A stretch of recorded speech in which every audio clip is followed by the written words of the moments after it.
സ്വാഗതം. നമ്മൾ അടുത്ത ടോപ്പിക്കിലേക്ക് പോവുകയാണ്. How election commission decides on party symbols. ഇലക്ഷനുമായി ബന്ധപ്പെട്ട് ചോദ്യം വരും. കാരണം നിയമസഭാ ഇലക്ഷൻസും മറ്റുമൊക്കെ ഈ വർഷം നടന്നതാണ്. കേരളത്തിൽ നിന്ന് ജോസ് കെ മാണി MP ഒരു കേസ് കൊടുത്തിരുന്നു. അപ്പൊ അത് നാഷണൽ മീഡിയയിൽ വന്നിരുന്നു. പാർട്ടിയുടെ ചിഹ്നമായ 2 ഇല കിട്ടണം എന്ന് പറഞ്ഞു. കേരള ഹൈക്കോടതി നവംബറിൽ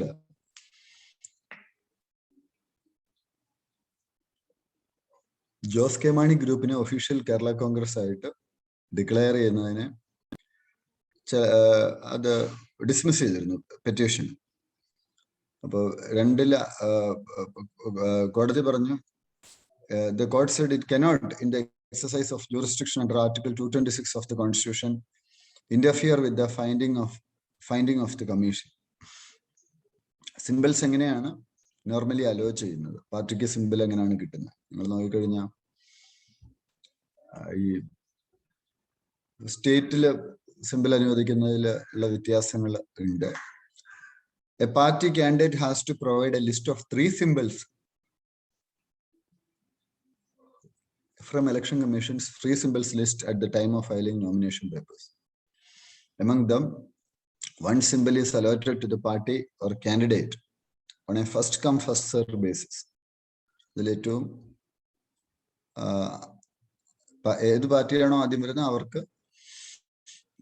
സിമ്പിളുകളിൽ നിന്ന് ഫ്രീ സിമ്പിളിൽ നിന്നുള്ളത് കൊടുക്കും. റീകഗ്നൈസ്ഡ് പൊളിറ്റിക്കൽ പാർട്ടി സ്പ്ലിറ്റ് ആകുമ്പോൾ ഇലക്ഷൻ കമ്മീഷനാണ് ഡിസിഷൻ എടുക്കുന്നത്. അപ്പൊ ഈ കേരള കോൺഗ്രസിന്റെ കാര്യത്തിൽ അങ്ങനെയാണ് സംഭവിച്ചത്. അങ്ങനെ പിന്നെ ഈ 2 ഇല എന്ന് പറയുന്ന കേരള കോൺഗ്രസിന്റെ സിമ്പിൾ ആർക്ക് ലഭിച്ചു? ആ സിമ്പിൾ ജോസ് കെ മാണിക്ക് ലഭിക്കുകയാണ് ഉണ്ടായത്.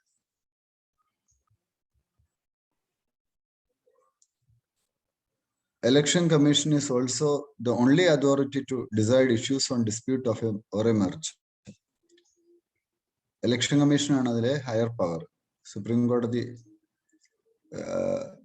ഈ ഒരു കാര്യം നേരത്തെ തന്നെ Sadiq Ali versus and another versus election commission of India ആ കേസിൽ നേരത്തെ തന്നെ പറഞ്ഞിട്ടുള്ള ഒരു കാര്യമാണ്. സിമ്പിൾസ് എത്ര തരത്തിലുണ്ട്? റിസർവ്ഡ് സിമ്പിൾസ് ഉണ്ട്, ഫ്രീ സിമ്പിൾസ് ഉണ്ട്. നമുക്കിപ്പോ 8 നാഷണൽ പാർട്ടീസും 64 സ്റ്റേറ്റ് പാർട്ടീസുമാണ്. അപ്പൊ 8 നാഷണൽ പാർട്ടി, 64 സ്റ്റേറ്റ് പാർട്ടി. അപ്പൊ ഈ 8 നാഷണൽ പാർട്ടീസിനും 64 സ്റ്റേറ്റ് പാർട്ടീസിനും റിസർവ് ചെയ്ത സിമ്പിൾ ഉണ്ട്. അത് വേറെ ആർക്കെങ്കിലും കിട്ടുമോ? ഇല്ല, അത് അവർക്ക് തന്നെയാണ്. 8 നാഷണൽ പാർട്ടി ഈ ആ പോയിന്റ് ഒന്ന് നോട്ട് ചെയ്തു കേട്ടോ. അത് ഈവൻ അവരുടെ ഈ 8 നാഷണൽ പാർട്ടി 64 സ്റ്റേറ്റ് പാർട്ടി എന്നുള്ള നമ്പർ ഈവൻ അവരുടെ വെബ്സൈറ്റിൽ പോലും കണ്ടുപിടിക്കാൻ ഭയങ്കര പ്രയാസമാണ് ഇലക്ഷൻ കമ്മീഷന്. ഇപ്പോൾ ഉള്ള ലേറ്റസ്റ്റ് ഫിഗർ ആണ്. ഒരേ സിമ്പിൾ യൂസ് ചെയ്യാമല്ലോ സാറേ? ഒരേ സിമ്പിൾ എന്ന് വെച്ചാല് ഈ വേറെ സ്റ്റേറ്റിൽ പോയി വേറെ സ്റ്റേറ്റ് പാർട്ടീസിന് പറ്റും. ഇപ്പൊ ഒരു ഉദാഹരണം പറഞ്ഞ AIDMKയുടെ സിമ്പിളും 2 ഇലയാണ്, കേരള കോൺഗ്രസിന്റെ സിമ്പിളും 2 ഇലയാണ്, ജയലളിതയുടെ പാർട്ടിയുടെ. അങ്ങനെ പറ്റും. സ്റ്റേറ്റ് പാർട്ടീസിന് പ്രശ്നം വരുന്നില്ല. ഈ ഇലക്ഷൻ കമ്മീഷന് മാത്രമാണ് അതിന്റെ മേളൊരു സെന്റൻസ് ഇല്ല, election commission is only authority to decide issues on a dispute or merger എന്ന് പറഞ്ഞത്. അപ്പൊ ഈ ഇടയ്ക്ക് ഒരു മണിപ്പൂരിൽ ഒരു പുള്ളി മാറി. അപ്പൊ സുപ്രീം കോടതി ആണ് സ്പീക്കറോട് പറഞ്ഞ് 2-3 പ്രാവശ്യം പറഞ്ഞു അയാളെ ആന്റി ഡിഫെക്ഷനിൽ വെച്ച് ഇത് ചെയ്യാൻ പറഞ്ഞു. ചെയ്തില്ല.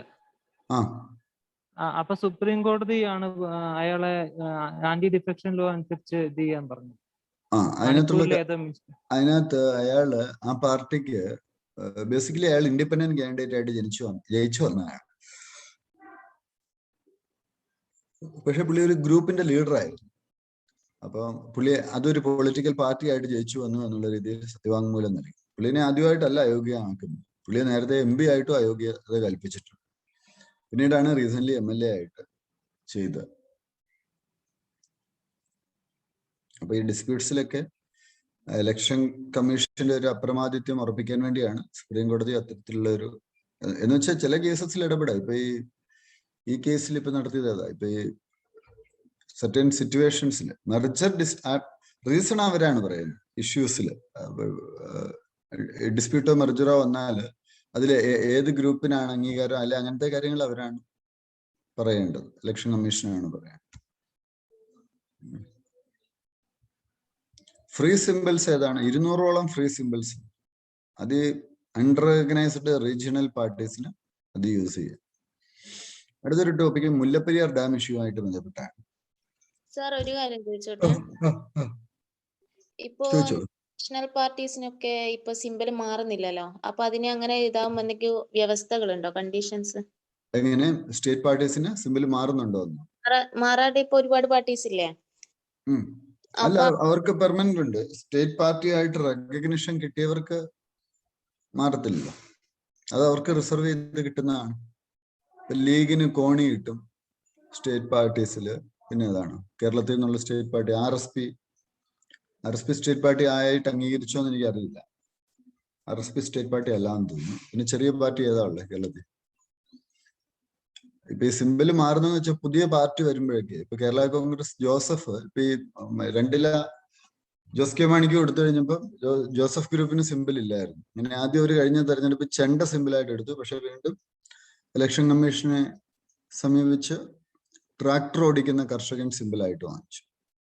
അതർവൈസ് അവർക്ക് പെർമനന്റ് കിട്ടി. മെർജറും സ്പ്ലിറ്റ് ഒക്കെ വരുമ്പോഴാണ് ഈ ഒരു ബുദ്ധിമുട്ട് വരുന്നത്.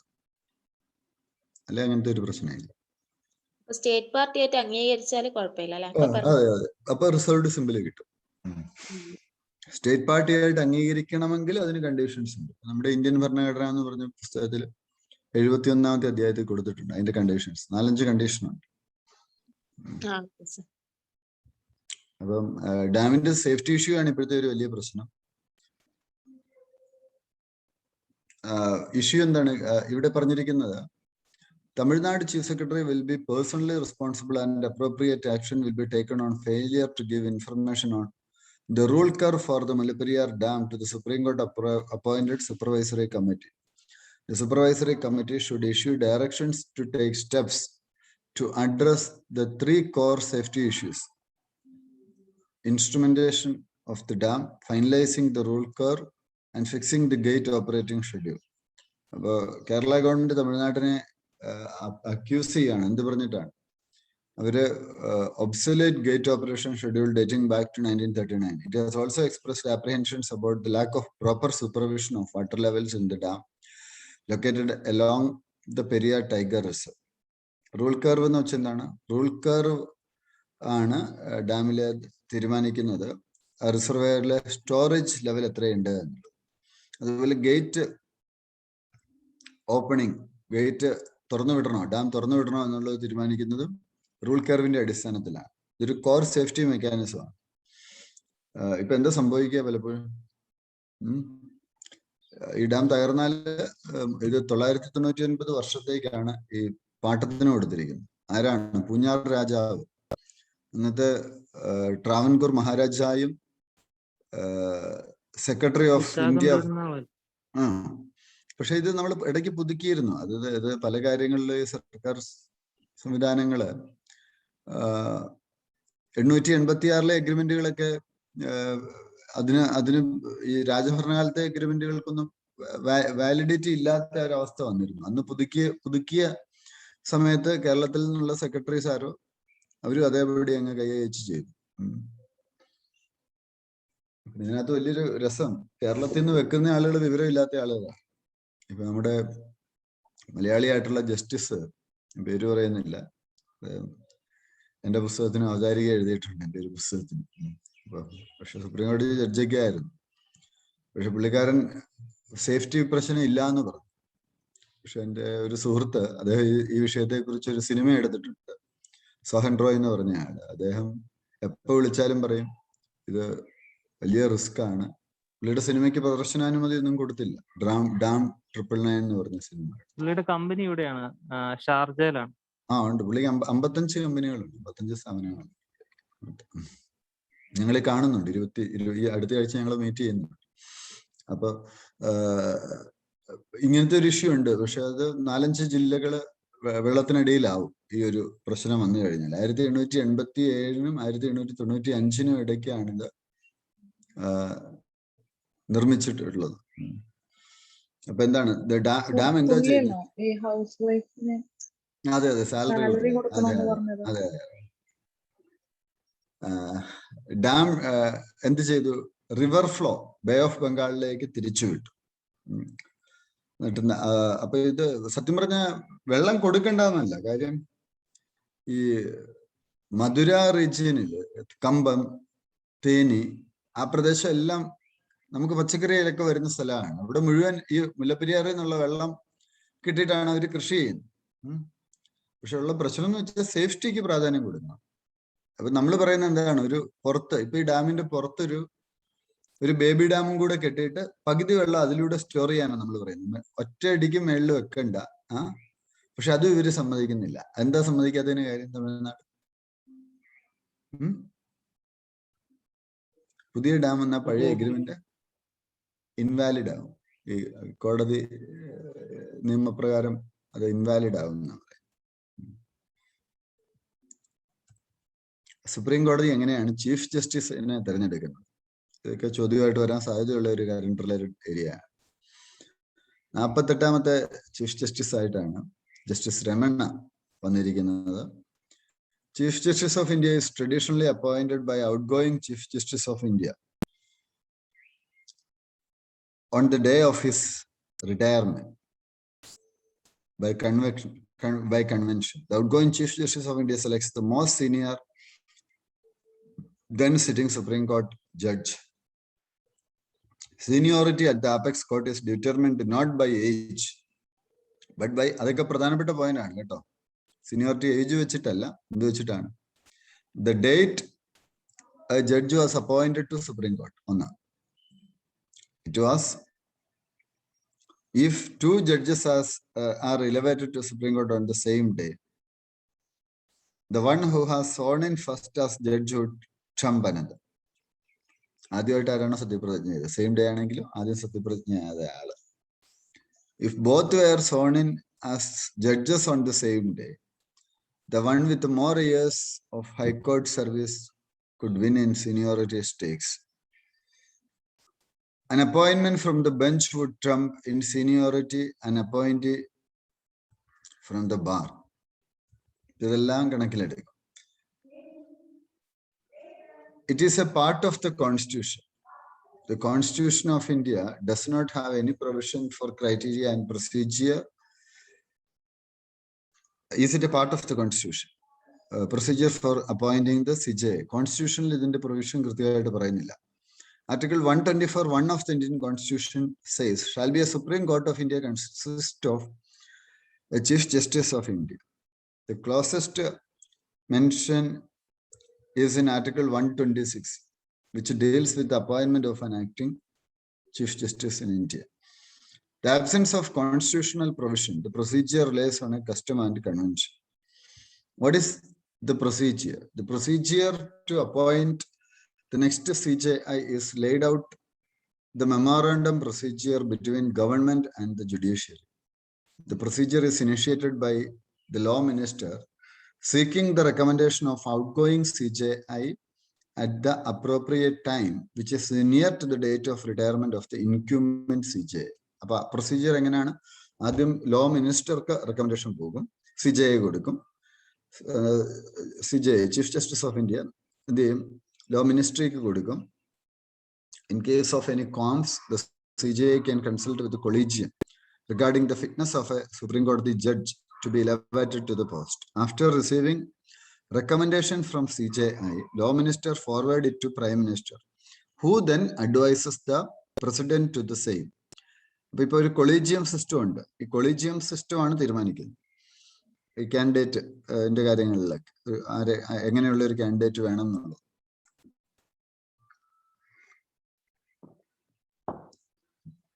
President administrates the oath of office to the new CJ. അപ്പൊ ഡിഫറൻസ് എന്താണ്? CJIയും സുപ്രീം കോടതി ജഡ്ജസും key difference. CJI, the government cannot send recommendations of the CJI back or the collegium back to them for reconsideration. While in the latter, the government can do so. എന്നുവെച്ചാൽ എന്താണ്? ഗവൺമെന്റിന് recommendation reconsideration അയക്കാൻ പറ്റത്തില്ല president അംഗീകരിച്ചില്ലെങ്കിൽ. പക്ഷെ ജഡ്ജസിന്റെ കാര്യത്തിൽ reconsideration അയക്കാം. If the collegium reiterates those names, then government cannot object any further.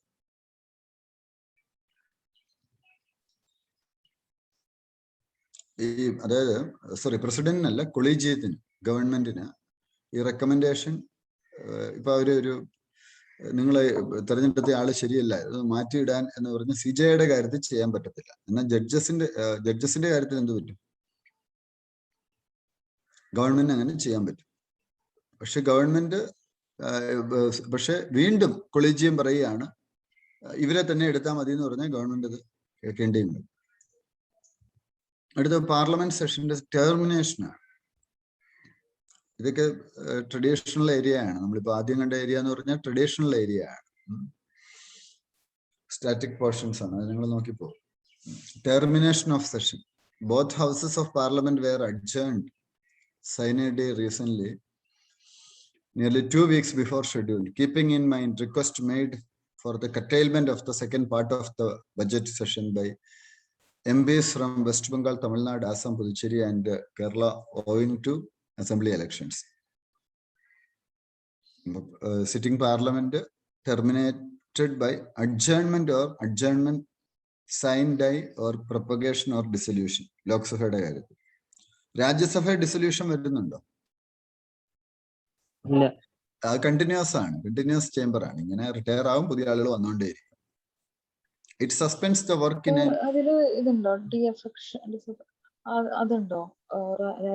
അല്ല, ഡിസൊല്യൂഷന്റെ കാര്യമാണ് പറഞ്ഞിരിക്കുന്നത്. കാര്യം രാജ്യസഭ അങ്ങനെ കാലാവധി അവസാനിക്കുന്നില്ലല്ലോ, പുതിയ ആളുകൾ വരുമല്ലേ. വേറെ പാർട്ടിയിലേക്ക് ചേരുന്ന ഒരു സംഭവം ഇതുവരെ വന്നിട്ടില്ലല്ലോ. അല്ല, രാജ്യസഭയിൽ അങ്ങനെ രാജ്യസഭയില് പാർട്ടിയുടെ മെമ്പേഴ്സ് ആണല്ലോ, വരുമല്ലോ, സ്വാഭാവികമായിട്ടും വരുമല്ലോ. ലോക്സഭയിൽ ആ ഒരു ഇതുണ്ട്, രാജ്യസഭയിൽ ഉണ്ടോന്ന് കഴിഞ്ഞ ദിവസം ഒരു ഡിസ്കഷൻ കണ്ടു.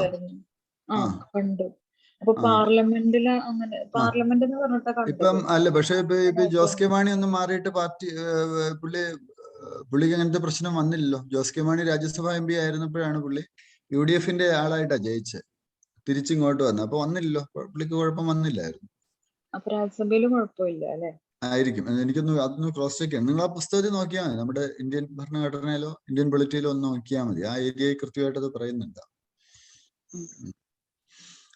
Adjournment. It suspends the work in a sitting for a specified time. Adjournment എന്ന് പറയുന്ന കുറച്ച് സമയത്തേക്ക് എന്ത് ചെയ്യുന്നതാണ്? സസ്പെൻഡ് ചെയ്യുന്നതാണ് work. Adjournment sign time. Sitting session indefinite പീരീഡിലേക്ക് സസ്പെൻഡ് ചെയ്യുന്നു, ഒരു അടുത്ത ഡേറ്റ് പറയാതെ. Power of adjournment as well as adjournment sign time lies with the presiding officer, speaker. Prorogation. The president issues a notification for prorogation of the session after the business of a session is completed and the presiding officer declares the house adjourned sign day. The president can also prorogue the house while in session. ഒരു session complete ചെയ്ത് കഴിയുമ്പോഴാണ് president പറയുന്ന ഇത് adjourned ആയി, പിരിച്ചുവിട്ടിരിക്കുന്നു എന്ന് പറയുന്നു.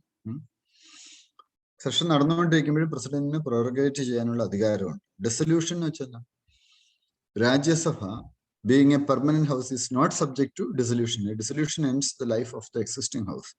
A new house is constituted after general elections are held. President is empowered to dissolve Lok Sabha. അടുത്ത VVPAT. VVPAT എന്ന് വെച്ചാൽ എന്താ?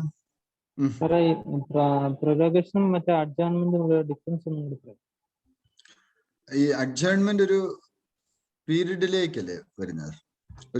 അത് ഒരു സെക്ഷൻ തുടങ്ങിയിട്ട് അടുത്ത സെക്ഷനിലേക്കുള്ള ഒരു ഗ്യാപ്പ്, ഒരു പീരീഡ്, എല്ലാ സെക്ഷൻ മൊത്തം കഴിയുമ്പോൾ നമ്മുടെ ഈ സെക്ഷൻ കഴിഞ്ഞു എന്ന് പറയുന്നതാണ് അതെ, അതെ, അതാണ്. മറ്റേ അത് പറയുന്നില്ല നെക്സ്റ്റ് എന്നാന്നുള്ളത്.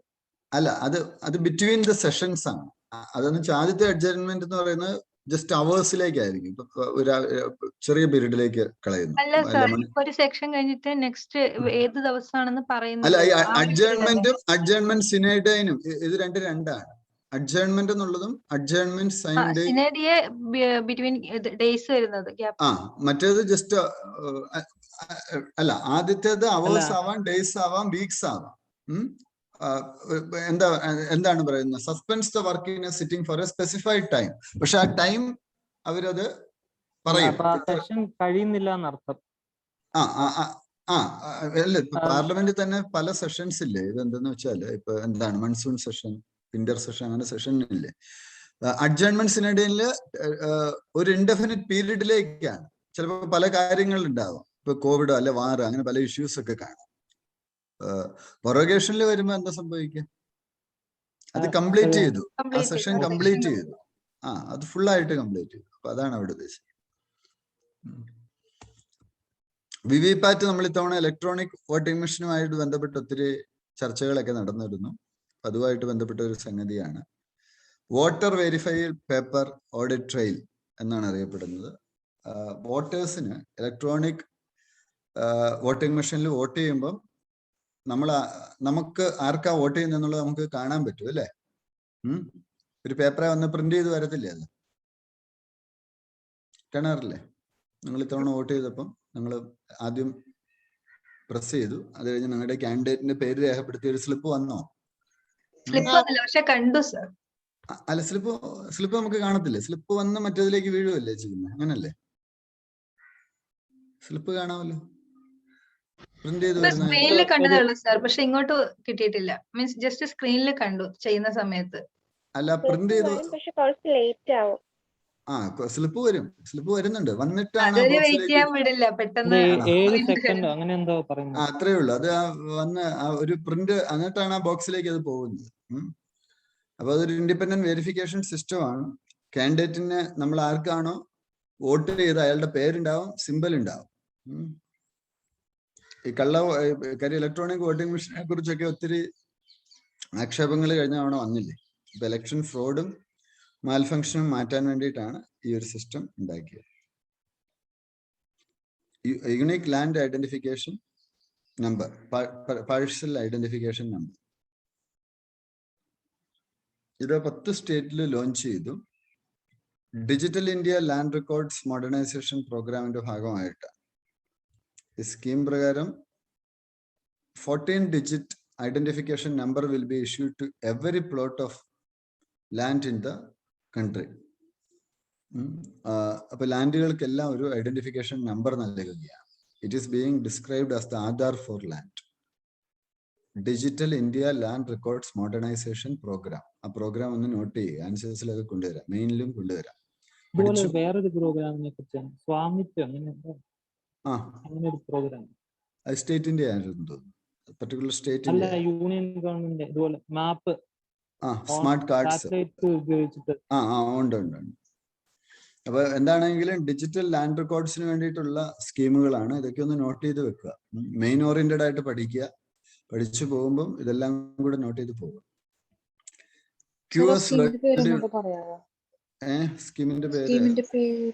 സ്കീമിന്റെ പേര് digital India land records modernisation programme. Unique land parcel identification numbers ആണ് കൊടുക്കുന്നത്. അത് 2008 ആരംഭിച്ചതാണ്. അതിപ്പോ unique land parcel identification number scheme 10 സ്റ്റേറ്റിൽ ഇപ്പൊ ലോഞ്ച് ചെയ്തു. അപ്പൊ unique land parcel identification number, ലാൻഡുകൾക്കെല്ലാം ആധാർ നമ്പർ പോലെ ഒരു 14 ഡിജിറ്റ് നമ്പർ കൊടുക്കുകയാണ്. Indian institutions have secured positions in top 100 in the QS subject rankings for the year 2021.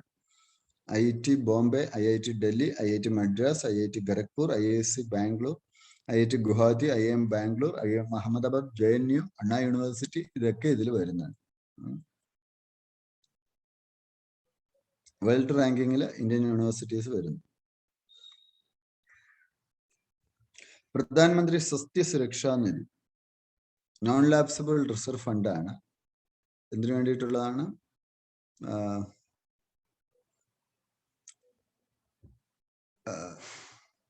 it will be a single non-lapsable reserve fund for share of health from the proceeds of health and education cess.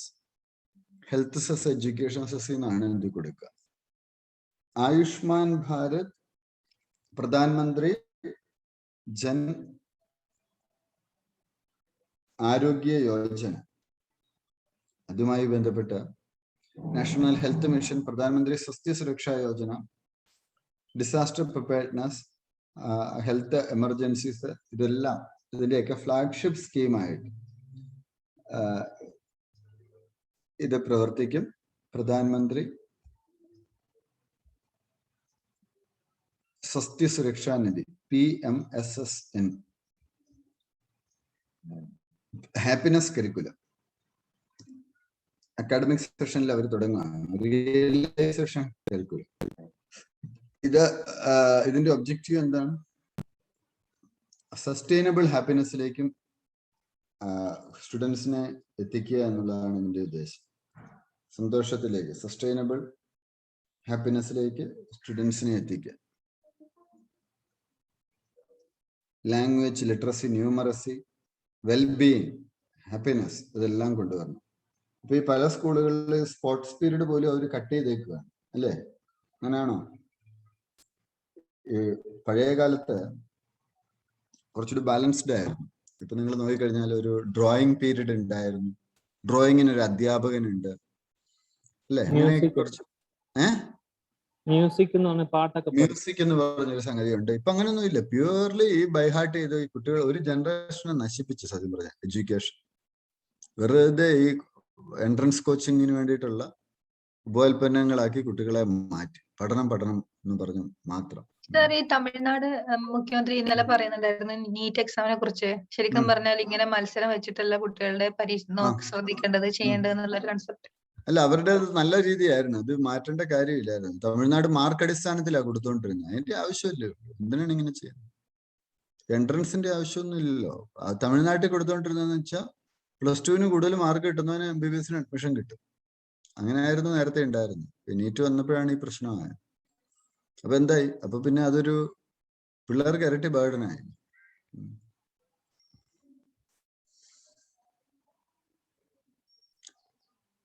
Group 1, group 2 ഇങ്ങനെ 2 ഗ്രൂപ്പായിട്ട് അവരെ തിരിച്ചാണ് ഈ curriculum implement ചെയ്യുന്നത്. North south transport corridor, അത് ഒരു 3-day maritime India സബ്മിറ്റിലാണ് ചർച്ച ചെയ്തത്. ചബ്ബാർ പോർട്ട് ഉണ്ട്, 13 international north south transport corridor. അത് മെമ്പർഷിപ്പ് അഫ്ഗാനിസ്ഥാനും ഉസ്ബെക്കിസ്ഥാനെയും കൂടെ ഉൾക്കൊള്ളിക്കാൻ പ്ലാൻ ഉണ്ട്. ഇത് പ്രധാനപ്പെട്ടതാണ്. North south international north south transport corridor. നമ്മൾ നോട്ടൊക്കെ എഴുതിയിരുന്നു, എസ്സേ ഒക്കെ തന്നിരുന്നു ഈ ടോപ്പിക്കുമായിട്ട് ബന്ധപ്പെട്ട്. 7200 kilometre long multi mode network ആണ്. Ship, rail, road route. India, Iran, Afghanistan, Azerbaijan, Russia, central Asia, Europe regions ഒക്കെ ഉണ്ട്. Dry runs of 2 routes were conducted in 2014. Baku via Bandara Pass, second via Mumbai to Astrakhan via Bandara Pass, Tehran, Bandara and Sai. Universal basic income. അവരുടെ മാനിഫെസ്റ്റോയിൽ കൊണ്ടുവന്നതാണ് universal basic income for every family. 500 രൂപ മാസം കൊടുക്കും. Scheduled caste tribe population 1000 രൂപ മാസം കൊടുക്കും, government കൊടുക്കും.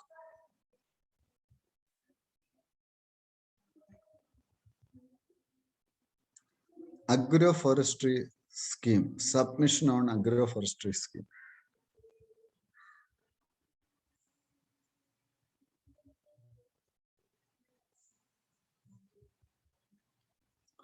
Gram Ujjwala, launched recently under this program, Convergence Energy Services Limited, a wholly owned subsidiary of Energy Efficiency Services Limited, will distribute high quality LED bulbs at an affordable cost of 10 rupees per bulb in rural area.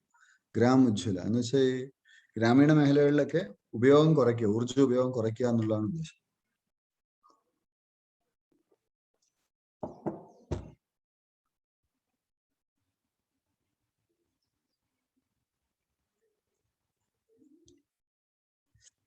Artificial photosynthesis to provide solutions for carbon capture and conversion. 𝐺𝐼𝐰𝐰𝐻, Jawaharlal Nehru Center for Advanced Scientific Research, scientists, they have developed an integrated system that can capture carbon dioxide and convert it into a solar fuel. They have named this process as artificial photosynthesis, which they feel can aid mitigate effects of emissions made by use of fossil fuels. Artificial photosynthesis എന്ന് പഠിച്ചു വെച്ചേക്കുക. ഇവിടെ എന്താ ചെയ്യുന്നത്? Harnesses solar energy and converts captured carbon dioxide to carbon monoxide using a photosynthesizer, which can be used as a fuel for internal combustion engines. Here, scientists are essentially conducting the same fundamental process in natural photosynthesis, but with simpler nanostructures. This process of converting carbon dioxide into solar fuel also generates oxygen from water. UPSC science question മുഴുവൻ ചോദിക്കുന്ന എവിടുന്നാണെന്നറിയാം? ഏത് മാഗസിനിന്നാണെന്നറിയാം? Science ഏറ്റവും കൂടുതൽ വരുന്ന science reporter എന്ന് പറഞ്ഞൊരു magazine ഉണ്ട്. Science reporter, Indian council of science റിസർച്ചിന്റെ അവരുടെ ഒഫീഷ്യൽ മാഗസിനാണ്. ഇപ്പൊ അവരത് പ്രിന്റ് വേർഷൻ ഇറക്കുന്നില്ല. അവരതിനകത്ത് ഇപ്പൊ നിങ്ങൾക്ക് PDF വേർഷൻ കിട്ടും. 30 രൂപയേ ഉള്ളൂ പറഞ്ഞു. സയൻസ് റിലേറ്റഡ് ക്വസ്റ്റ്യൻസ് എല്ലാം ഓൾമോസ്റ്റ് എല്ലാം അവിടുന്ന് തന്നെയാണ് വരുന്നത്. മന്ത്ലി ആയിട്ടുള്ളത് ഫ്രീ ഡൗൺലോഡ് ഉണ്ടോ? ഫ്രീ ഇല്ല, പെയ്ഡ് ആണ് തോന്നുന്നു. പെയ്ഡ് ആണ്. യോജന ഒക്കെ ഫ്രീ ആയിട്ട് ഡൗൺലോഡ് അവൈലബിൾ സൈറ്റ് എടുക്കുന്നുണ്ടോ? പറ്റുന്നുണ്ട്. എവിടുന്ന് എടുക്കുന്നവര്? അത് യോജന ഫ്രീ PDF എന്ന് പറഞ്ഞ് അടിച്ചു കൊടുത്തപ്പോ കണ്ടതാ. അപ്പൊ മന്ത്ലി ആയിട്ട് യോജന കിടപ്പുണ്ടായത്. ആണോ? അത് ആരെങ്കിലും പർച്ചേസ് ചെയ്യുന്നവര് എടുത്തിടുന്നതാ ഈ ടെലഗ്രാം ഗ്രൂപ്പുകളിലേക്ക് ഇല്ലീഗലായിട്ട്? അല്ല, ടെലഗ്രാമിൽ അല്ലാണ്ട് വരുന്നുണ്ട്. ടെലഗ്രാമിൽ ഇപ്പൊ കാണുന്നില്ല, മന്ത്ലി കിടപ്പില്ല, ഇപ്പൊ വരുന്നില്ല. അത് ജൂലൈ വരെ വന്നിട്ടുള്ളൂ. അതിന് ശേഷം വന്നിട്ടില്ല ടെലഗ്രാം ചാനലുകളിൽ. ആണോ? യോജനയൊന്നും വരുന്നില്ലേ? ഇല്ല, കിട്ടിയിട്ടില്ല. പിന്നെ അപ്പൊ സൈറ്റിൽ വെറുതെ അടിച്ചു നോക്കിയപ്പോ കണ്ടതാ. ആണോ? പക്ഷെ അത് PDF ഫുള്ള് കിട്ടുന്നുണ്ടോ? ഫുൾ മാഗസിൻ കിട്ടുന്നുണ്ടോ? യോജന കിട്ടുന്നുണ്ട്. കുരുക്ഷേത്ര അല്ല, യോജനയല്ല, സയൻസ് റിപ്പോർട്ടർ കിട്ടുന്നുണ്ടോ? ഇല്ല, സയൻസ് കിട്ടുന്നില്ല. അതാ ചോദിച്ചു സാറിനോട്. ഞാൻ സബ്സ്ക്രൈബ് ചെയ്തിട്ടുണ്ട്. അത് പെയ്ഡ് വേർഷൻ ഞാൻ ഷെയർ ചെയ്ത് തരാം. അതിന് ഡൗൺലോഡ് ചെയ്യാൻ പറ്റുമോ? It will also make India self-reliant in power transistor technology. High electron mobility transistors. Indian scientists have developed a highly reliable high electron mobility transistors from gallium nitride. This is the first ever endogenous device and is useful in electric cars, locomotives, power transmission and other areas required high voltage and high frequency switching. This would reduce the cost of importing such stable and efficient transistors required in power electronics. നമ്മൾ transistors ഒക്കെ പലപ്പോഴും നമ്മൾ ചൈനയിൽ നിന്നൊക്കെയായിരുന്നു ഇറക്കുമതി ചെയ്തത്. ഇപ്പൊ Covid സമയത്ത് വന്ന ഒരു പ്രധാനപ്പെട്ട പ്രശ്നം, ഇങ്ങനത്തെ കാര്യങ്ങളൊക്കെ തരുന്നത് കുറച്ചു, വില കൂട്ടാനൊക്കെ തുടങ്ങി. തദ്ദേശീയമായിട്ട് അത് ഡെവലപ്പ് ചെയ്യുന്നത് നല്ല കാര്യമാണ്. അലുമിനിയം എയർ ബാറ്ററീസ് എന്ന് പറഞ്ഞാൽ എന്താണ്? ഇന്ത്യൻ ഓയിൽ കോർപ്പറേഷൻ ഒരു joint venture Israel based battery technology startup Finergy ആയിട്ട് ചേർന്ന aluminium air technology based battery system for electric vehicles and stationary storage as well as hydrogen storage solutions. Aluminum air batteries utilize oxygen in the air, which reacts with aluminum hydroxide solution to oxidize the aluminum and produce electricity. PSLV C51 launch. PSLV C51 was successfully launched by ISRO recently. This was the 53rd flight of ISRO's launch vehicle and the first dedicated mission of its commercial arm, New Space India Limited. ISROയുടെ commercial arm ആണ് New Space India Limited എന്നുള്ളത് മനസ്സിലാക്കുക. അവർ നേരത്തെ ചോദിച്ചിട്ടുണ്ട് സമാനമായിട്ട്. ആൻഡ്രിക്സ് കോർപ്പറേഷനിൽ അവരുടെ മാർക്കറ്റിംഗിനെ കുറിച്ചൊക്കെ പ്രിലിമിന് ചോദ്യമായിട്ട് വന്നിട്ടുണ്ട്. അതിൽ ഏതൊക്കെ സാറ്റലൈറ്റ് ഉണ്ടായിരുന്നു? 19 സാറ്റലൈറ്റ് ഉണ്ടായിരുന്നു. ആമസോണിയ 1 എന്ന് പറയുന്ന ബ്രസീലിന്റെ optical earth observation satellite, 18 copassenger satellites, 13 US-ൽ നിന്ന്, 5 ഇന്ത്യയിൽ നിന്ന്. ബ്രസീലിയൻ മെയ്ഡ് സാറ്റലൈറ്റ് ആണ് ആമസോണിയ 1. അതെന്താ ചെയ്യുന്നത്? ആമസോൺ ഫോറസ്റ്റ് മോണിറ്റർ ചെയ്യുകയാണ്. ഇത് മിക്കവാറും ചോദ്യം വരാൻ സാധ്യതയുള്ളതാണ് കേട്ടോ. Amazonia 1 was injected into its precise orbit of 758 kilometers in a sun-synchronized polar orbit, PSLV C51.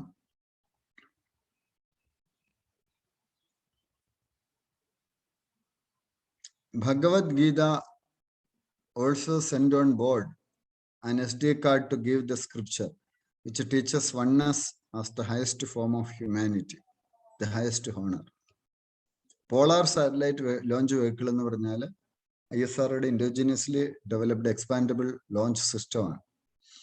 It comes in the category of medium lift launches with a reach up to various orbits, including the geosynchronized transfer orbit, lower orbit, and polar sun synchronized orbit. ശ്രീഹരിക്കോട്ടയിൽ നിന്നാണ് PSLVയുടെ operations എല്ലാം തന്നെ control ചെയ്യുന്നത്. PSLVയും GSLVയും തമ്മിലുള്ള വ്യത്യാസമാണ്. 2 operational launches ആണ് നമുക്കുള്ളത്. ഒന്ന് PSLV, 2 GSLV, geo സിങ്ക്രണൈസും polar satellite launch vehicle. PSLV low earth orbit satellites into polar and sun synchronized orbits launch ചെയ്യാൻ വേണ്ടിയിട്ട്. It has since proved its versatility by launching geosynchronized lunar and interplanetary spacecraft successfully. GSLV was developed to launch heavier INSAT class geosynchronized satellites into Earth. ഒന്ന് small satellites ആണ്, ഒന്ന് heavy satellites ആണ്.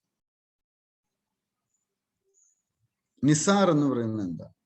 NASA and ISRO collaborating on developing satellite called NISAR. പ്രധാനപ്പെട്ടതാണ്, science and technology എന്നുള്ള ടോപ്പിക്കാണ്. It will detect the movements of planet surface as small as 0.4 inches over the areas above, half of the size of the tennis court. ചെറിയ movements മുതൽ വലിയ movement വരെയുള്ളത് detect ചെയ്യാൻ ഇതിന് സാധിക്കും.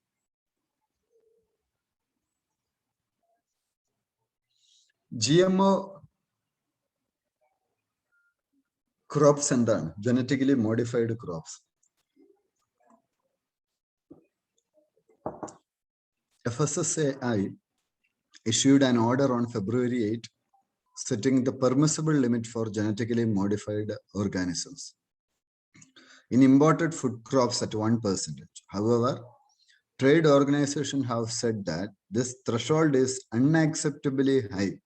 It amounts to an advocacy for zero presence of GMO in food and some consumables. GMO regulation in India. Genetically modified crops പ്രധാനപ്പെട്ട ഒരു ടോപ്പിക്കാണ്. The task for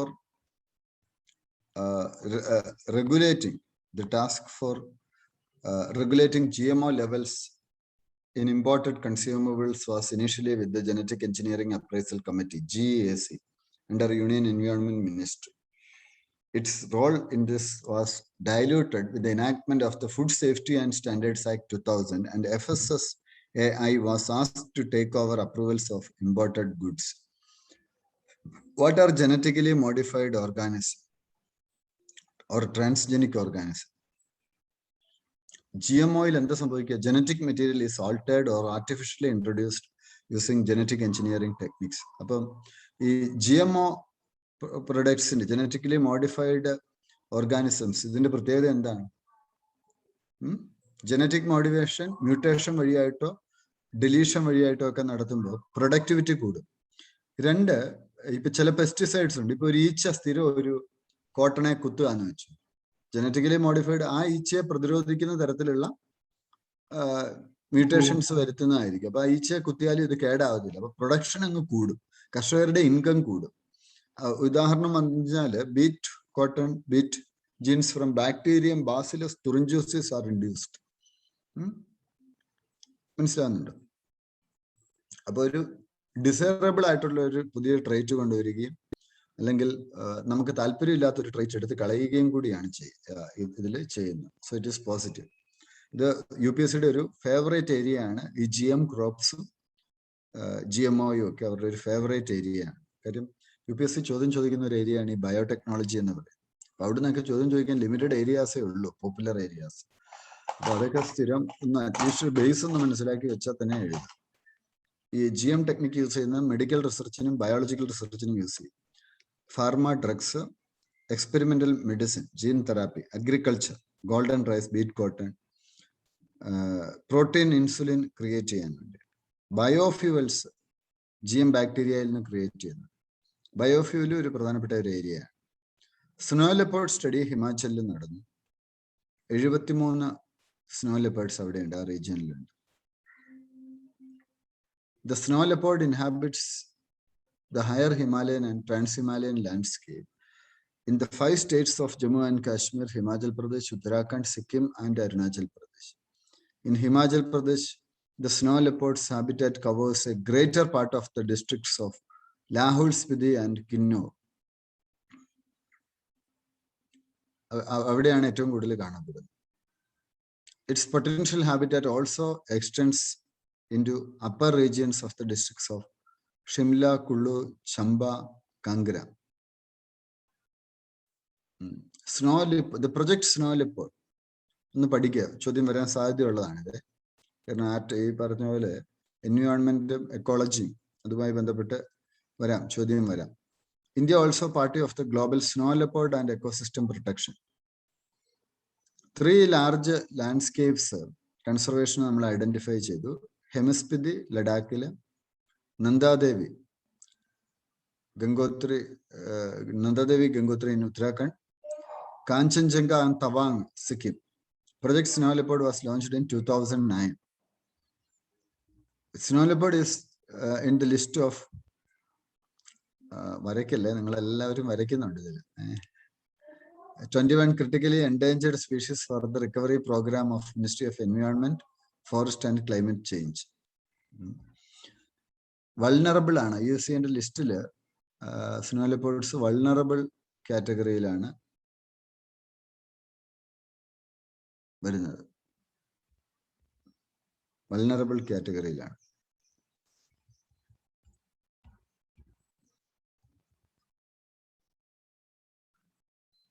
project snow leopard ഇതിന് മേളിലുള്ള sentence കാണിക്കോ? വൾണറബിളിന് മേളിൽ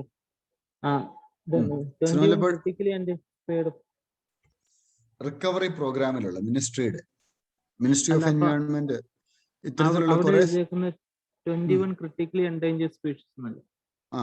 snow leopard is in the list. വേറെ 21 ഇങ്ങനത്തെ വേറെ ജീവികളുടെ ഉണ്ട്, പ്രോഗ്രാം ഉണ്ട്. അവയുടെ റിക്കവറിക്ക് വേണ്ടിയിട്ടുള്ള ഗവൺമെന്റ് ഓഫ് ഇന്ത്യയുടെ പ്രോഗ്രാംസ് നടക്കുന്നുണ്ട്. ഗ്രേറ്റ് ഇന്ത്യൻ ബസ്റ്റാർഡ് ഇത് വൾണറബിൾ ആണോ ക്രിട്ടിക്കലി എൻഡേഞ്ചർഡ് ആണ്? അങ്ങനെ ഏതാണ്? ക്രിട്ടിക്കലിന് മാറി വൾണറബിൾ ആയില്ലേ? പുതിയ സ്റ്റാറ്റസ് വന്നപ്പോ വൾണറബിൾ സ്റ്റാറ്റസിലേക്ക് വന്നു. സ്റ്റാറ്റസ് ഇടയ്ക്ക് മാറുമല്ലോ. ഇന്നലത്തെ കറണ്ട് അഫയേഴ്സിൽ നമ്മൾ കണ്ടില്ലേ. അപ്പൊ ആ പ്രോഗ്രാമിന്റെ ഭാഗമായിട്ട് ഇതുണ്ട്. ഓരോ സമയത്തും പ്രൊജക്ട്സിന്റെ ഒക്കെ ഭാഗമായിട്ട് ഒന്നിൽ നിന്ന് ഇന്നലെ പുതിയ ലിസ്റ്റ്, ഈ കഴിഞ്ഞ ആഴ്ച പുതിയ ലിസ്റ്റ് വന്നിട്ടുണ്ട് UPSCന്റെ. അപ്പൊ ചിലപ്പോൾ ലിസ്റ്റ് അങ്ങോട്ടും ഇങ്ങോട്ടും മാറാനുള്ള പോസിബിലിറ്റീസ് ഉണ്ട്. അപ്പൊ പ്രൊജക്ട് സ്നോ ലെപ്പേർഡ്, പിന്നെ സെക്യൂർ ഹിമാലയ എന്ന് പറയുന്ന ഒരു പ്രൊജക്ട് നോക്കുക. World wild life day 3rd March. Convention on International Trade and Endangered Species of Wild Fauna and Flora. ഇതിൽ 183 രാജ്യങ്ങൾ ഒപ്പുവെച്ചിട്ടുണ്ട്.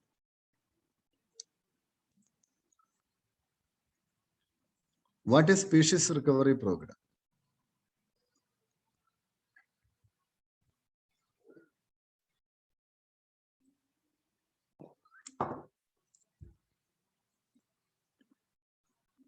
National Board for Wildlife and Union Ministry of Environment, Forest and Climate Change last month included കരാക്കൽ എന്ന് പറയുന്ന ഒരു wild cat. ഇത് പ്രധാനപ്പെട്ടതാണ്, ശ്രദ്ധിച്ചോ.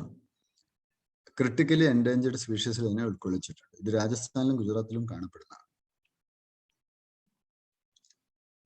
ഇന്ത്യയിൽ ഇത് എവിടെയൊക്കെ കാണുന്നു? ആഫ്രിക്കയിലും മിഡിൽ ഈസ്റ്റിലും കാണപ്പെടുന്നതാണ്. ഇതിന് അബൂ ഫസലിന്റെ അക്ബർ നമയിൽ ഇതിനെ കുറിച്ച് പറയുന്നു. ഇതിനെ ഹണ്ട് ചെയ്യുന്നതിനെ കുറിച്ച് ആ സമയത്ത് മിഡീവൽ ടെക്സ്റ്റിൽ ഇതിനെ കുറിച്ച് കാണുന്നു.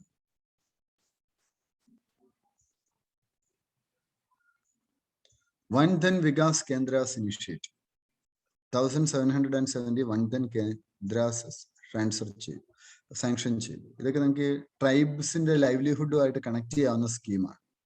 നിങ്ങളിപ്പോൾ ട്രൈബ്സുമായിട്ട് ബന്ധപ്പെട്ട് ഏതെങ്കിലും ഒരു എസ്സേ എഴുതിയിട്ടുണ്ട്, ഈ കറണ്ട് അഫയേഴ്സ് കാണുക.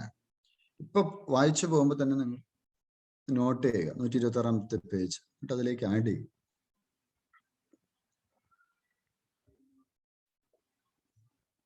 അപ്പൊ ഒരു മിനിമം ഫിക്സഡ് പ്രൈസ് അവർക്ക് കൊടുക്കുന്നുണ്ട് അവരുടെ livelihood ഡെവലപ്മെന്റിന്.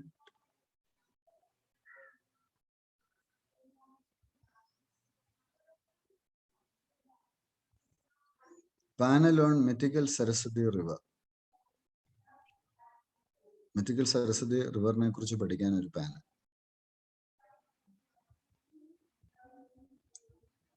കപ്പാൽ Tirth in the Himalayas west of Kailash.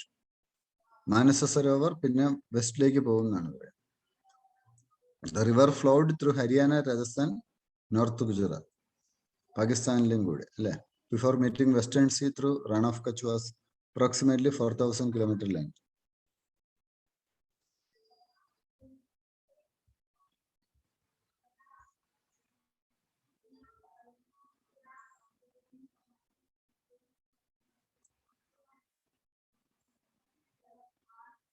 On the other hand, Markanda and Saraswati represented the western branch of Saraswati known as Yamuna. Saraswati River is one of the main Rigvedic rivers mentioned in the scripture Rigveda and later Vedic and post-Vedic text. Book 6 of Rigveda includes a hymn called the Nadistuti Sutta, which sings praises to Saraswati as being perfect mother and surpassed river. For 2000 years between 6000 to 4000 BC, Saraswati flowed as a great river. പല റിവറുകളും ഇടക്കാലത്ത് നഷ്ടപ്പെട്ടു പോയിട്ടുണ്ട് അല്ലേ, പല കാരണങ്ങളുണ്ടാവും. വേൾഡിലെ ഏറ്റവും most polluted ക്യാപിറ്റലായിട്ട് Delhi വന്നു world air quality report. ലോകത്തിലെ തന്നെ ഏറ്റവും പൊല്യൂട്ടഡ് സിറ്റീസിൽ 30 എണ്ണത്തിൽ 20 എണ്ണവും എവിടെയാണ്? ഇന്ത്യയിൽ.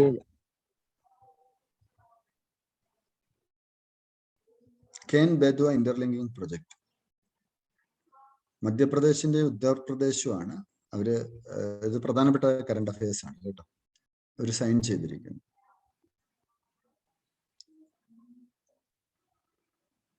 സർപ്ലസ് വാട്ടർ കെന്നിൽ നിന്നുള്ള എങ്ങോട്ടേക്ക് എത്തിക്കും? ബേദ്വയിൽ നിന്ന് എത്തിക്കും. ഇതുകൊണ്ടുള്ള ഗുണം എന്താണ്? ഇത് നന്നായിട്ട് പഠിക്കുക. റിവർ ലിങ്കിങ് ഒക്കെ UPSCയുടെ ഫേവറേറ്റ് ടോപ്പിക്കാണ്. അത് ഡ്രോട്ട് പ്രോൺ ബുന്ദേൽഖണ്ഡ് റീജിയനെ ഹെൽപ്പ് ചെയ്യും. നമ്മുടെ സൈഡിൽ എവിടെ ഇതൊക്കെ ഉറപ്പായിട്ട് നമുക്ക് മെയിനിൽ ഏതെങ്കിലുമൊക്കെ ചോദ്യത്തിൽ കൊണ്ടുവരാവുന്നതാണ്. ഇത് ഡ്രോട്ട് പ്രോൺ ആയിട്ടുള്ള ഏരിയാസ് ബുന്ദേൽഖണ്ഡ് റീജിയനെ ഹെൽപ്പ് ചെയ്യും. യമുനയുടെ ട്രിബ്യൂട്ടറീസ് ആണ് കെന്നും ബേഡ്വേയും. ഒറിജിനേറ്റ് ചെയ്യുന്ന മധ്യപ്രദേശിൽ നിന്നാണ്. UPയിലെ ബന്ദ ഡിസ്ട്രിക്റ്റിലാണ് യമുനയെ മീറ്റ് ചെയ്യുന്നത് കെൻ. അതുപോലെ ബേദ്വ ഹമീർപൂർ ഡിസ്ട്രിക്റ്റിൽ. Rajghat, Paricha, Matatila dams are over Betwa river. Ken river passes through Panna tiger reserve. അതും വളരെ പ്രധാനപ്പെട്ടതാണ്. അതിലെ പാസ് ചെയ്യുന്ന ടൈഗർ റിസർവ് എന്നുള്ളതും വളരെ പ്രധാനപ്പെട്ട. What was the tiger relocation project? India's first interstate tiger translocation project was initiated in 2018, wherein 2 big cats, a male Mahavir from Kanha Tiger Reserve and female Sundari from Bandhuvarg from Madhya Pradesh were relocated to Sadokshiya Tiger Reserve in Orissa. ഇത് നിങ്ങൾ കേൾക്കാത്ത റിസർവുകളായിരിക്കും, പക്ഷെ current affairs വന്നിരിക്കുന്നതുകൊണ്ട് ഇത് പ്രധാനപ്പെട്ടതാണ്. അപ്പൊ ആ റിസർവിന്റെ എവിടെയെങ്കിലും കറണ്ടിൽ വന്ന ടോപ്പിക്സ് ആയിരിക്കും, അത് ഇമ്പോർട്ടൻ്റ് ആണ്. സരോക്ഷിയ ടൈഗർ റിസർവിന്റെ ഇതെവിടെയാ? ഒറീസയിലാണ്. അവിടെ reserves there is A potential four increasing tiger population അതിൽ വരുന്നതാണ്. 2007 ടൈഗർ റിസർവ് ആയിട്ട് ഡിക്ലെയർ ചെയ്തത്. 10 ടൈഗർ ആണ് ഇന്ന് ഉണ്ടായിരുന്നത്. അത് എത്രയായിട്ട് കുറഞ്ഞു? 2 എണ്ണമായിട്ട് കുറഞ്ഞു. അപ്പൊ അവിടെ കൂടുതൽ ടൈഗേഴ്സിനെ കൊണ്ടുവരിക എന്നുള്ളതാണ് ഉദ്ദേശം. Greater Tipraland demand. Tripura tribal areas autonomous district council അവർ ഇലക്ഷന് കൊണ്ടുവരുന്ന ഒരു ക്യാമ്പയിനാണ്. ത്രിപുരാലാൻഡ് എന്ന് വെച്ചാൽ എന്താണ്? Ruling tribal partner indigenous people's front of Tripura demanded Tripura land, which sought a separate state for tribals of Tripura. ഒരു സ്റ്റേറ്റ്ഹുഡിന് വേണ്ടിയിട്ടുള്ള ഒരു ആശയമാണ് ത്രിപുരയിലെ ട്രൈബൽസ് ആവശ്യപ്പെടുന്നത്. ഒന്നാമത് ചെറിയ സ്റ്റേറ്റ് ആണ്, അതിനിടയ്ക്ക് അവിടുത്തെ ഈ ത്രിപുരീസ് എവിടെയൊക്കെ ഉണ്ട്, ആസാം, മിസോറാം, ഇങ്ങനെ പലയിടത്തായിട്ട് ചേർന്ന് കിടക്കുകയാണ്. അവരുടെ ഒരു ആവശ്യമായിരുന്നു. നമ്മൾ മാർച്ച് കംപ്ലീറ്റ് ചെയ്തിട്ട് ഉണ്ട്. മാർച്ചിലെ ടോപ്പിക്സ് എല്ലാം തന്നെ നമ്മൾ കംപ്ലീറ്റ് ചെയ്തു. April, May, June, July, August. അപ്പോൾ വരുന്ന ദിവസങ്ങളിൽ നമ്മൾ ബാക്കിയുള്ള ടോപ്പിക്സിലേക്ക് കൂടി കിടക്കും. പിന്നെ നമ്മൾ തൽക്കാലം സെഷൻ സർ ഇന്നലെ ക്ലാസ് എടുക്കുമ്പോൾ പറഞ്ഞിട്ടുണ്ടായിരുന്നു സാറിന്റെ ഫസ്റ്റ് ബുക്ക് പബ്ലിഷ് ചെയ്യുമ്പോൾ 40ഓളം റിജക്ഷൻ വന്നു നിന്നിട്ടാണ് ചെയ്തത്. ബുക്കല്ല എന്റെ ലേഖനം ആദ്യത്തെ ലേഖനം. അപ്പൊ പിന്നെ അതായിട്ട് ഇങ്ങനെ പോകാനെങ്ങനെ സാറിന് തോന്നിയത്? 10 തവണയൊക്കെ ആകുമ്പോ തന്നെ ഒരുപാടായി. പിന്നെ 40 നമുക്കത് പാഷൻ ഉണ്ട്, നമ്മൾ എന്തും റിപ്പീറ്റഡ് ആയിട്ട് ചെയ്യും. നമുക്ക് എന്തിനാ ഒരു പാഷൻ ഉണ്ടായില്ലേ, നമുക്ക് ചെയ്യാനുള്ള ഒരു താല്പര്യം വരുമല്ലോ. ഇപ്പൊ എഴുത്തിന്റെ ഒരു പാഷനായിരുന്നു, അപ്പൊ അതുകൊണ്ട് നമുക്കത് ചെയ്യാനുള്ള ഒരു തോന്നൽ വരും. പുസ്തകത്തിന് റിജക്ഷൻ ഒന്നും. പുസ്തകമൊക്കെ ഞാനപ്പോഴേക്കും അത്യാവശ്യം പോപ്പുലർ കോളമിസ്റ്റ് ആയായിരുന്നു. എന്റെ പുസ്തകം ആദ്യം വരുന്നതിന് മുമ്പ് തന്നെ ഞാൻ മാതൃഭൂമി കോളമിസ്റ്റ് ആയിരുന്നു. മാതൃഭൂമിയിൽ എന്റെ കോളം വരുന്നുണ്ടായിരുന്നു. മാതൃഭൂമിയിലെ എന്റെ കോളമാണ് ആദ്യ പുസ്തകമാകുന്നത്. അപ്പൊ അത്യാവശ്യം മേജർ പത്രത്തിൽ വന്ന ഒരു സംഗതി ആയതുകൊണ്ട് അതൊരു ഐഡന്റിറ്റി ഉണ്ട്. പുസ്തകത്തിന് റിജക്ഷൻ ഒന്നും ഇല്ലായിരുന്നു, ഉടനെ തന്നെ ഇറങ്ങി. സർ, ഈ എൻട്രൻസ് ഒക്കെ എഴുതുന്ന കുട്ടികളുണ്ടാവില്ലേ, അവർക്കൊക്കെ സ്ട്രെസ് കൂടുതലല്ലേ? അതെ, പിന്നെ സ്ട്രെസ് കൂടുതലാണ്. കുറയ്ക്കാൻ എന്താ ചെയ്യാ? അല്ല, അവര് പൊതുവെ ചെയ്യേണ്ടത് ഞാൻ വരുന്നിടത്ത് വെച്ച് കാണാൻ നോക്കുക. ഇത്തവണ കിട്ടിയില്ല, അടുത്ത തവണ കിട്ടുവാനില്ല, ട്രൈ ചെയ്തോണ്ട്. ഇതൊരു എക്സാം ആണല്ലോ, അതിനപ്പുറത്തേക്കൊന്നും ഇല്ല. ആ എക്സാമിൽ അല്ല, ഇത് ലൈഫ് തീരുന്ന സംഭവം ഒന്നും അല്ലല്ലോ. ഇപ്പൊ നമ്മൾ എന്തെല്ലാം കാര്യങ്ങൾ ലൈഫിൽ ചെയ്യുന്ന എല്ലാ കാര്യവും വിജയിക്കണം എന്നുണ്ടോ?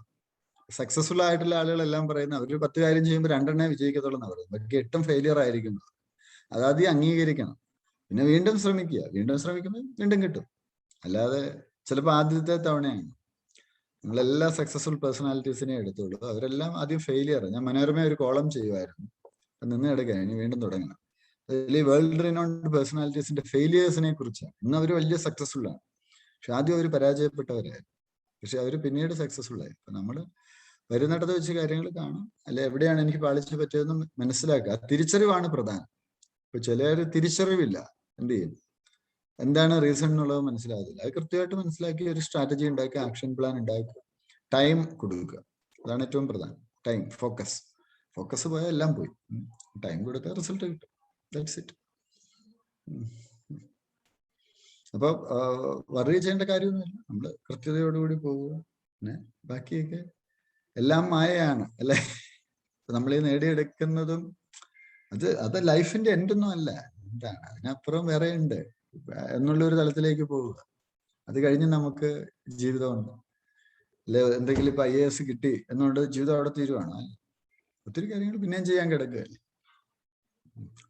നമ്മുടെ ബെസ്റ്റ് എഫേർട്ട് കൊടുക്കുക എന്നുള്ള ഒരു കാഴ്ച, ആ രീതിയിലേക്ക് പോയാൽ പറയ ചെയ്യേണ്ട കാര്യമൊന്നുമില്ല. പിന്നെ സിവിൽ സർവീസിൽ അല്ലെ ഏത് കോമ്പറ്റേറ്റീവ് എക്സാമിനേഷൻ ആണെങ്കിലും എനർജിയാണ് പ്രധാനം. ഇപ്പൊ നീറ്റിന്റെ കാര്യം എടുത്തു, എനർജി വേണം, ലോങ് ടൈം പ്രിപ്പയർ ചെയ്യാനുള്ള എനർജി, അതാണ് പ്രധാനം. ഡീമോട്ടിവേറ്റഡ് ആവരുത് പെട്ടെന്ന്. അത് നമ്മൾ ഈ പെട്ടെന്ന് റിസൾട്ട് കിട്ടിയില്ല ഡീമോട്ടിവേറ്റഡ് ആവുന്നു പൊതുവെ. അതെനിക്ക് നമ്മുടെ നർച്ചറിങ്ങിന്റെയും കൂടെ ഒരു പ്രശ്നമാണ്. നമ്മുടെ വീടുകളിൽ, കുടുംബങ്ങളിലൊന്നും ഫെയിലിയർ ആക്സെപ്റ്റ് ചെയ്യുന്നില്ല. പിള്ളേരും പെർഫെക്റ്റ് ആണെന്നുള്ള രീതിയിലാണ് പിള്ളേരെ വളർത്തുന്നത്. അപ്പൊ അവർക്ക് ഫെയിലിയർ താങ്ങാൻ പറ്റുന്നില്ല. അതൊരു സ്വാഭാവിക പ്രക്രിയയാണ് ഈ ഫെയിലിയർ എന്ന് പറയുന്നത്. അതിൽ വലിയ തെറ്റൊന്നുമില്ല. അത് തോക്കുന്ന വലിയ മോശമുള്ള കാര്യമൊന്നുമില്ല. ശ്രമിക്കുന്ന ആളല്ലേ തോക്കുന്നുള്ളൂ, ശ്രമിക്കാത്തവനൊന്നും തോക്കില്ല. അപ്പൊ ആ കാര്യത്തിൽ അതിനെ അങ്ങ് നേരിടുക, പ്രസൻസ് ഓഫ് മൈൻഡ് വെക്കുക. പിന്നെ നമ്മളിതൊരു എക്സാം മാത്രമല്ല, ഒത്തിരി എക്സാം എഴുതാമല്ലോ ഇപ്പൊ പലത് വെച്ചിട്ട്. നമ്മൾ ബാക്കിയെല്ലാം ട്രൈ ചെയ്തുകൊണ്ടേയിരിക്കും. ഒരു ലെവലാകുമ്പോൾ നമ്മളെ ഇങ്ങോട്ട് അച്ചീവ്മെന്റ്സ് വന്നുകൊണ്ടേയിരിക്കും. ആ ലെവൽ വരെ നമ്മൾ എത്തുക എന്നുള്ളതാണ് പ്രധാനം. മുന്നോട്ട് പോയാൽ മതി. പ്രിലിംസിന്റെ ടെസ്റ്റ് സീരീസ് ഇല്ലേ, അത് നമുക്ക് പഴയ വീണ്ടും നമുക്ക് ചെയ്യാൻ പറ്റും, അങ്ങനെയുള്ള ഓപ്ഷൻ ഉണ്ടോ? ഉണ്ടല്ലോ, ചെയ്യാം. പക്ഷെ അതിങ്ങനെ ഇതാണല്ലോ, ഓപ്പൺ ആവുന്നില്ല. അല്ല, അതിന്റെ വേണേ ക്വസ്റ്റ്യൻ പേപ്പർ വാങ്ങിച്ചാൽ മതി ഓഫീസിൽ. PDF വാങ്ങിച്ച് ചെയ്ത് വാങ്ങിക്കും. അത് നോക്കിയിട്ട് ഇനിയിപ്പോ 3 ടെസ്റ്റുകളുണ്ട് കേട്ടോ. 3 പ്രിലിമിന്റെ 2 ഫുൾ ടെസ്റ്റും ഈ എക്സ്ട്രാ മന്തിലെ കറണ്ട് അഫയേഴ്സിന്റെ ടെസ്റ്റും ഉണ്ട്. ഡേറ്റ് ഇട്ടായിരുന്നോ? തന്നായിരുന്നോ ഓഫീസിൽ നിന്ന്? ഞാൻ ഇന്നിടാൻ പറയാം. 1 സെപ്റ്റംബർ 25 ഡേറ്റ്. ഞാൻ വേണേ ഇപ്പൊ പറയാം. നിങ്ങൾക്ക് 3 പെൻഡിങ് ടെസ്റ്റുകളുണ്ട്. ഫൈനൽ ലാസ്റ്റ് നിങ്ങളിപ്പോ പ്രിപ്പറേഷൻ എല്ലാം ചെയ്തുകൊണ്ടിരിക്കുകയല്ലേ. സെപ്റ്റംബർ 25 വന്നേ. ബാക്കി ഇന്ന് ഞാൻ ഡേറ്റ് ഇടാൻ പറയാം. 3 ടെസ്റ്റുകളൂടെ ഉണ്ട്. 2 ഫുൾ ടെസ്റ്റ് പ്ലസ് കറണ്ട് അഫയേഴ്സിന്റെ പെൻഡിങ്ങിന്റെ ഓർമ്മ.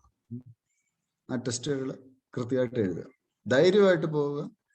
പിന്നെ ബാക്കിയൊക്കെ എന്താണ്, ഒരു പ്രസൻസ് ഓഫ് മൈൻഡും ഒക്കെ വെച്ച് അങ്ങനെ എഴുതുക. നിങ്ങൾ വിജയിക്കുമെന്ന് വിശ്വസിക്കുക. So wish you all the best. Bye. Thank you, sir. Thank you.